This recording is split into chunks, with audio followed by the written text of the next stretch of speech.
Hello everyone welcome back to my mini vlog. आजको दिन पनि यति जाडो छ कि काठमाडौँमा गाइजहरू है। यसरी हिटर तापेर म बसिरहेको छु भने मेरो साइडमा ट्याक्कै हाम्रो अशोक दाइ हुनुहुन्छ। टाइपिङ गर्नु सिकिरहनु भएको छ। यो मेरोमा उहाँलाई के भनौँ होइन।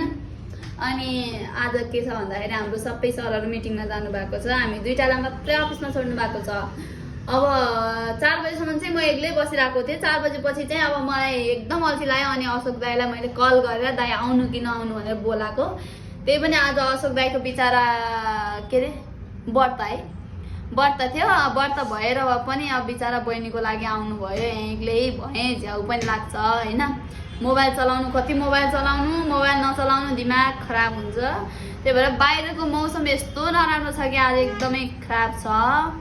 जाडो पनि एकदम भइरहेको छ। अनि मैले साइडमा हाम्रै जमजमारबाट लिएको हिटर बालिरहेको छु गाइज। तपाईँहरूले यसले साह्रै साथ सपोर्ट दिनु पर्यो, माया गर्नु पर्यो हरेक कुरामा है।